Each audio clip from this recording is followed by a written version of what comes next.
পছন্দের মানুষ যদি একটা জিনিস খেতে চায় সেখানে কি না করা যায়? আর সেখানে যদি হয় নিজের হাজবেন্ড, সেখানে তো আমার মনে হয় না শব্দটা আসবেই না। আর যতই অসুস্থ থাকি না কেন, যত ব্যস্ততাই থাকি না কেন, তার মুখে হাসি ফোটানোর জন্য এতটুকু তো সামান্য করতেই পারে। হ্যালো এভরিওয়ান, আসসালামু আলাইকুম, দিস ইজ নাফিজা। আশা করি সবাই ভালো আছেন। আলহামদুলিল্লাহ আমিও ভালো আছি। একটা রেস্টুরেন্ট আমাদের কিভাবে ঠকায় তা আমি শেয়ার করবো আপনাদের মাঝে। এই যে আমি আজকে একটা মুরগি নিয়ে নিয়েছি, এটাকে আমি জাস্ট চিকেন ফ্রাই করবো রেস্টুরেন্ট স্টাইলে, আর করবো বিফ সিজলিং, আর করবো ফ্রাইড রাইস। এটাতে কিন্তু বেশি কস্টিং নাই, কিন্তু তারা যে আমাদের কাছে এত পরিমাণ টাকা রাখে ওইটাও মেটার করে না, কিন্তু কোয়ান্টিটিটা কম থাকে। আর ঘরে যদি মেক করা যায় কোয়ান্টিটিটা মাশাআল্লাহ ভালো থাকে, সবাই তৃপ্তি মতন করে সেই টাকা দিয়ে অনায়াসে অনেকগুলো করে খেতে পারে। আম্মু এদিক থেকে মুরগিটা আমাকে কেটে একদম সুন্দর করে ধুয়ে রেডি করে দিয়েছে, আর আমি এদিক থেকে ম্যারিনেট করার জন্য সস যাবতীয় যা জিনিসপত্রগুলো আছে সব কিছু দিয়ে মাখিয়ে নিচ্ছি। সাথে আমি আটা দিয়ে দিচ্ছি আর কর্নফ্লাওয়ার দিয়ে দিচ্ছি। আর এর আগে আমি ভিনেগার, আদা রসুন, মরিচের গুঁড়া, ধনিয়ার গুঁড়া, জিরার গুঁড়া, লবণ,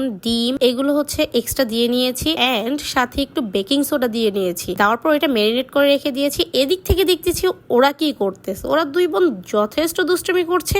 দুইটা মেয়েরই ঠান্ডা লাগছে, যেহেতু আমার ঠান্ডার খুব প্রবলেম, সে কারণে ওদেরও মেবি আমার ঠান্ডা থেকে ওদেরও প্রবলেমটা হয়। যেহেতু ফ্রাইড রাইস রান্না করবো সেজন্য আমি হচ্ছে পোলার চাল নিয়ে নিয়েছি। আপনারা চাইলে বাসমতি চালটা ইউজ করতে পারেন, বাট আমার কাছে বাসমতি চাল কম ছিল দেখে এর জন্য আমি পোলার চালটা নিয়ে নিয়েছি। পানি ফুটাতে দিয়েছি, সেটার ভিতরে লবণ আর তেলটা দিয়ে দিলাম। এরপরে বলক হওয়ার পরে আমি চালটা দিয়ে দিয়েছি, জানি একটার সাথে একটা না লেগে যায়। আর এটা 90% আমি সিদ্ধ করে নিব, যেহেতু আমি ফ্রাইড রাইস রান্না করবো। আর এর জন্য আমি হচ্ছে 6 থেকে 7 ঘন্টা আগে রেখে এটা তারপরে রান্না করবো, এর জন্য রেস্টে রেখে দিয়েছি। আর এখানে নিয়ে নিয়েছি চিংড়ি মাছ। চিংড়ি মাছের ভিতরে দিয়ে দিচ্ছি লবণ, আদা রসুন আর হচ্ছে গোলমরিচের গুঁড়া, সয়া সস। এটা আমি একটু ম্যারিনেট করে রেখে দিব। আর মুরগির মাংসটাও ম্যারিনেট করে আমি রেখে দিব। এটার ভিতরে আমি সেম প্রসেসটাই করে দিচ্ছি, আর সাথে দিয়ে দিচ্ছি লেবুর রসটা অ্যাড করে। এইগুলো সবকিছুই আমি ম্যারিনেট করে অনেকক্ষণ যাবত এটা রেখে দিয়েছি, কারণ একটু ভিতরে প্রবেশ না করলে তাহলে এটা যতই ভাজি না কেন মজা লাগবে না। আর এদিক থেকে আমার ম্যারিনেট করা হয়ে গেছে। সন্ধ্যার পরে আমি যখন চুলার কাছে গিয়েছি, আগে আমি ফার্স্ট ফ্রাইড রাইসের জন্য ডিমটা ভেজে নিয়েছি, তারপর এক এক করে চিকেন আর হচ্ছে চিংড়ি মাছটা এভাবে করে ভেজে নিয়েছি। এরপর একটা ফ্রাই প্যানে আমি যথেষ্ট পরিমাণে বাটার দিয়ে দিয়েছি। আপনারা চাইলে কুকিং অয়েলটাও ইউজ করতে পারেন, যে কোনো অয়েল। আমি হচ্ছে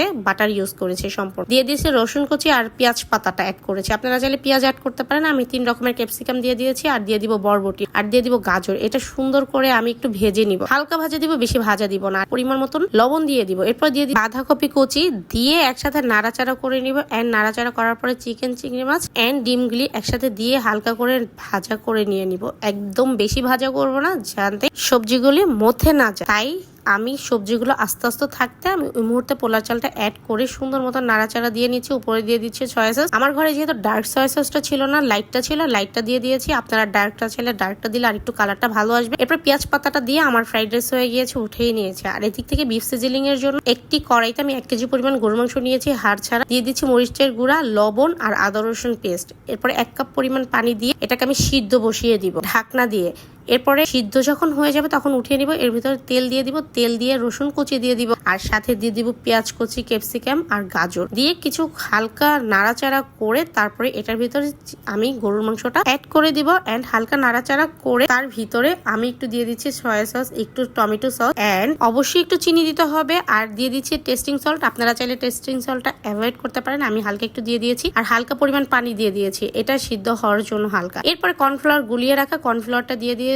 এটা আঠালো হওয়ার আগ মুহূর্তে আমার উঠিয়ে নিতে হবে। এটা বাটার দিয়ে দিয়েছি। বাটারটার উপরে আমি পেঁয়াজ এরকম গোল গোল রিং টাইপ দিয়ে দিয়েছি, আর দিয়ে দিয়েছি কাঁচামরিচ দিয়ে। এরপর বিফ সিজলিংটা দিয়ে দিয়েছি, একদম রেস্টুরেন্টের মতন হয়েছে। উপরে দিয়ে দিয়েছি পেঁয়াজ পাতাটা দিয়ে হালকা ঢেকে দিয়েছি। এই যে নাড়াচাড়া করেছি, পুরো রেস্টুরেন্টের মতন। রেস্টুরেন্টের কি মজা হয় তার চেয়ে মনে হয় বাসায় আরো মজা হয়। আর সেই ম্যারিনেট করা মুরগির মাংসটা এখন আমি এক এক করে এভাবে ভেজে নিব। আর সম্পূর্ণ দেখেন রেস্টুরেন্টের মতন দেখতে হয়েছে, লুকিং ইয়াম্মি। না খেলে টোটালি বিলিভ করবেন। আজকে আইটেম ছিল fried rice and chicken and beef sizzling, সাথে ছিল আমার সেই কোক। আর ফ্রাইড রাইসটা আমার একটু সাদা হওয়ার রিজন হচ্ছে আমি ডার্ক সয়া সসটা দেইনি, তাই লাইটটা দিয়েছি এর জন্য। এখন সবাই খেয়ে মাশাআল্লাহ এত বেশি প্রশংসা করেছে, তা না শুনলে হয়তো আপনারা বুঝবেন না, এন্ড না খেলেও টোটালি বুঝবেন। আপনাদের সবাই দাওয়াত রইল আমার বাসায়। এন্ড কেমন হয়েছে রান্না বান্না গুলো সেটা অবশ্যই কমেন্ট বক্সে বলে যাবেন। এন্ড ভিডিওটা কেমন লেগেছে তা অবশ্যই বলে যাবেন। দেখা হয়ে যাবে নেক্সট কোনো ভিডিওতে, নেক্সট কোনো ভিডিও নিয়ে। সেই পর্যন্ত সবাই ভালো থাকবে, আর অবশ্যই একটি লাইক কমেন্ট শেয়ার করে দিয়ে দেবেন,